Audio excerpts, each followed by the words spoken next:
Welcome to Never Rewrite. I'm Isaac Askew. Dustin Ray. And I'm Jeffrey Sherman. And today we're going to discuss whether Conway's law applies to software quality.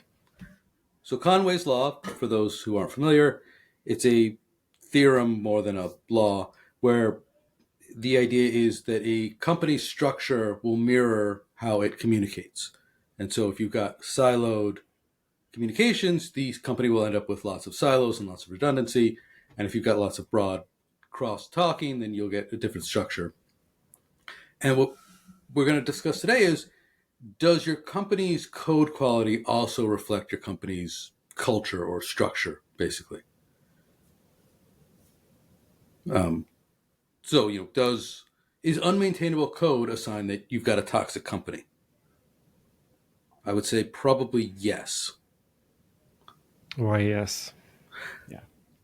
Well, anecdotally, I guess every company I've been at with the worst code all had terribly toxic cultures, and so to me, Okay. the things that make a company culture toxic, right? The high stress, everything's an emergency, no pre-planning, so everything is reactive instead of acting with intention. All of those are the things that push you to have bad code, where you're going to skip the tests because you think that'll get you in production faster, or because the requirements change at the last minute and now you don't have time to rewrite everything. And those kind of always disaster, always reactive companies tend to have bad code because there's no forethought. It's just everyone's reacting. So my first gut reaction to this is like, when I think toxic, I don't think what you've outlined, because the people can still be good, and what you've described to me is like almost just a startup vibe, right? Like the nature of a startup is you're going to have to move fast and change things on a dime, and you don't really maybe the forethought you did have actually was the wrong thing, and the customer needs something else. So you just have to move really fast, and your code has to reflect that. But when I think Yes, toxic, but I in a think bad startup, people. well, in a startup, you've got the expectation that you're moving fast, and theoretically, the culture is respectful and expects that everything's going to be moving fast. Whereas in a established company that is toxic, there is blame attached with all of the Okay. urgency. This is now urgent because you didn't do something that you couldn't possibly have known about before I walked in the door. Therefore, this is your fault. Whereas with a startup, it's like, oh, you know what, that didn't work. Let's shift everything 180 degrees because we've learned something. The element of learning, I think, is the big one. Learning versus blaming.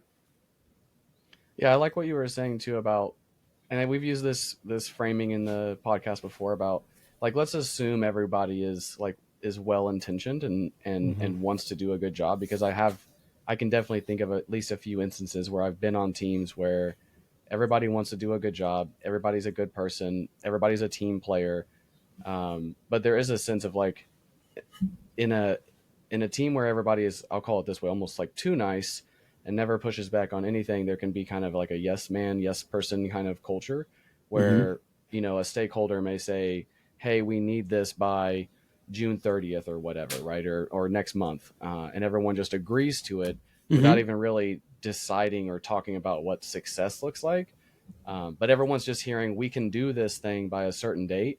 The problem is, maybe everybody's expectations about what that thing is going to be by that date may be different.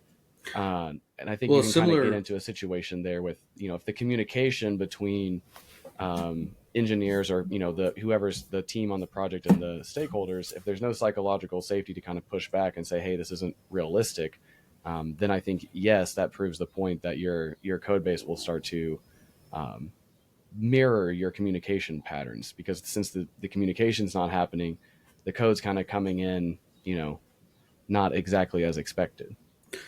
Right. Well, in another example that I've seen many times in my career, you have this yes culture, and it results in lots of terrible features bloating your code base.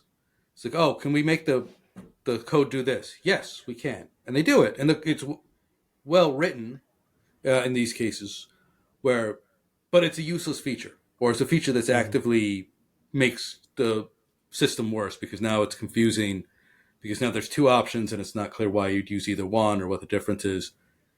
And so this yes culture of no pushback, yes, we'll do whatever you want, creates terrible code, feature bloated, a code bloated with terrible features that are well written. Right. Interesting. I think you can see the same thing even within the engineering culture, right? So if you have the same thing of between like either a team member and a tech lead, or a tech lead and like a staff or a principal engineer, where designs and architecture are just getting like approved with no really thought or pushback from the people actually like working in the system, that can kind of, I think, lead to the same thing. And the same thing, and I see it in code review a lot, where the culture around code review is just check the box. Yep, you're good. Every PR is good. No comments, no feedback. And it's like, if every PR you review doesn't have like at least a comment, I mean, are you really even doing your job? Like the likelihood that everyone's getting it perfect 100% of the time and there's nothing that they could have improved in that PR it's very unlikely. Or the PRs are very small. Yeah. Like right now where I am, we've got a culture of small PRs.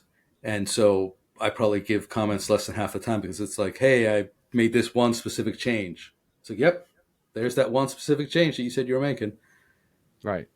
But then it's, you look at the full life cycle too. Is their documentation, is their tests, and I think it sounds like in your case, right, you're talking about a well-oiled culture where everyone's bought into the same principles. And I think, that it further proves the point that Conway's law is kind of playing out in your code base.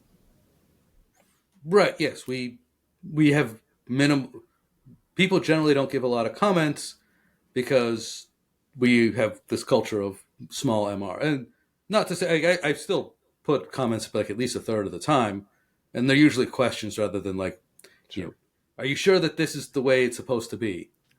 And they'll be like, yeah, I talked to the product person. I'm like, okay, cool. Right. So maybe on the flip side of that, if you notice some of these signals, right, like one of the signals I would say is every PR is getting approved with no comments, or you'd have no code review process.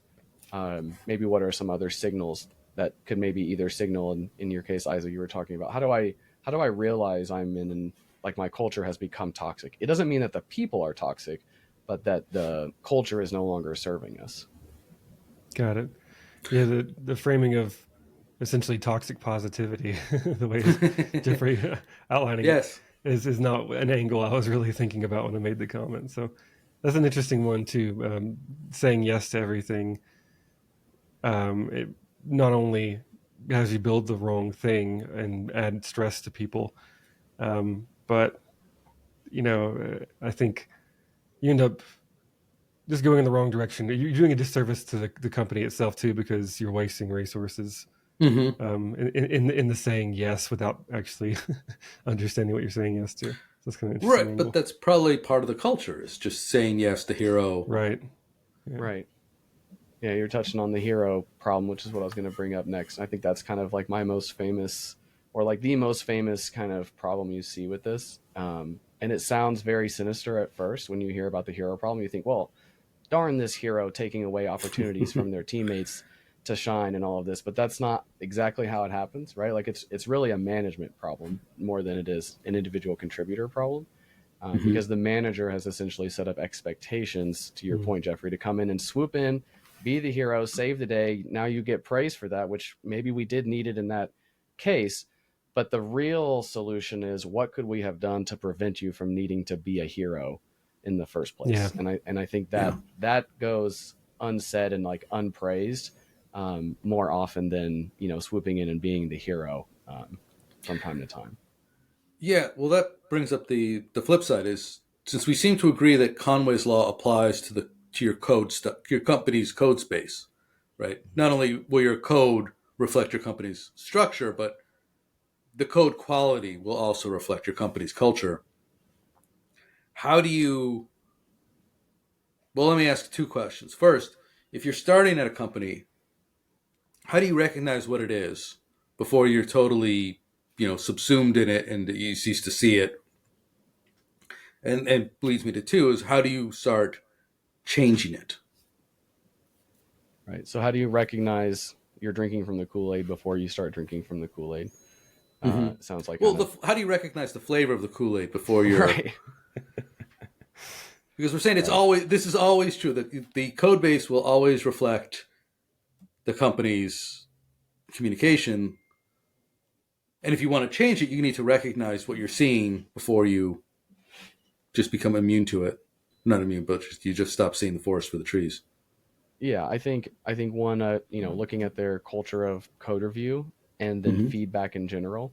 Like if you even can even find this out in the interview process, what is your, annual review process for feedback, or, what kind of, feedback do you typically provide? If everything is really, rainbows and unicorns, and that's, probably a red flag. Especially as you get going into your first 90 days. If you're not you're not getting any feedback from your manager, you may be in kind of like one of those cultures of, we're not really worried about growth, or we're saying that, but we're not really doing what's needed to actually move the needle. So I would say that's probably one of the main like signals to catch that you're in that kind of culture. And the hero problem, if you see the same hero kind of behavior and pattern, over and over again, there's always this superstar saving the team. That's usually an indication that it's not necessarily a great performer. It may be, but there's actually a management problem underlying there that needs to be resolved. And hopefully before you even do the 90-day thing, maybe even in the interview process, asking those kind of questions, how do you do the PR review? Asking the pointed questions. Have you guys ever built a feature you realized was the wrong thing? What did you do about that? How are you making sure you don't do that again? And just trying to dig at answers and kind of get like a feel for the culture before you even say yes to an offer. It would suck to realize 30 days in that you are in a cult and drinking from the Kool-Aid, after you've accepted your offer. Well, it's not that a cult, because you're always going to be, right? The code will always reflect the culture, and the culture, you need to find a company where you fit in, or you want to fit in. And so that's always a thing. It's just some are going to be better fits than others. Like maybe you like being a hero. It's not good for you, but if that's what you want to do, there are companies, and I know people who enjoy being the hero, and companies that will hire heroes and pay them well to abuse the heck out of them, and everyone's happy with that. That could be a separate episode all on its own. That's a very interesting topic. Is it a bad thing if everyone's happy with it? Is abuse bad if everyone's having a good time? Right, that's really the phrase, consenting adults. It's that is an excellent topic for next time. So let's say you're not, though, right? Like, what if you wanted to change it, right? So then how do you actually go about changing that culture if nobody's, I think awareness is the first step, right? Highlighting what things could be like, maybe, reference our podcast. That might help. And seeing what the general vibe is of the company culture. Are they willing to change? Like, is this an uphill battle? Is it worth fighting? Is it something, they're not going to change anyway? True. But yeah, identifying that there's a problem definitely is the first step. Trying to change it. Yeah, if they're willing to change it, then I don't know. Jeffrey, any ideas? How would you try to guide a culture change? Well, you can't expect it to be quick unless it's like a startup and it's 4 people. Right. Because then you can just have a conversation with the 4 people and you guys can all agree. But otherwise, because one of the things about Conway's law is changing whatever you've got to something else is a long, slow process. And it neither can be pushed in from the top without firing lots of people, or come up from the bottom without a lot of time. And it's important to realize that. So like if your code base is great, then great. But if your code base is terrible because, projects are always last minute with tight deadlines or unrealistic deadlines, you aren't going to be able to say, oh, well, we really need to establish best practices and, require 80% code coverage on tests and all, because people, the same forces that push the problem in the first place are just going to push right through that. And so trying to the code, the code is reflecting the culture, and so it's a long, slow slog. And if you understand that slog, I think you can succeed. But if you think, oh, I just need to fix the code, it won't work. That's where you're going to get burned out and destroyed. I think too, you got to have patience and energy for it. I know there's sometimes where, if I'm going against, even if it's a culture of a particular team and they're really opinionated and they're not willing to change, at some point I'm like, all right, is this worth the energy and effort I'm putting into to make it change? Or are they so aligned with what they're going to do that I just need to either get on board or swap teams? I have swapped many teams because I couldn't get in alignment with them. I've also recommended many teams be broken up, but nobody ever has taken that suggestion.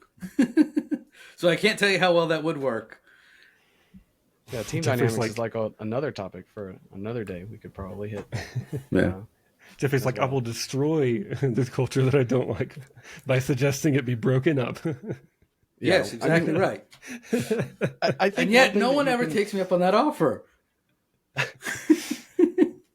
I mean, one thing I think that you can do, even to your point, Jeffrey, how can you start to break up a team strategically? One thing I've seen work really well is like kind of initiative planting.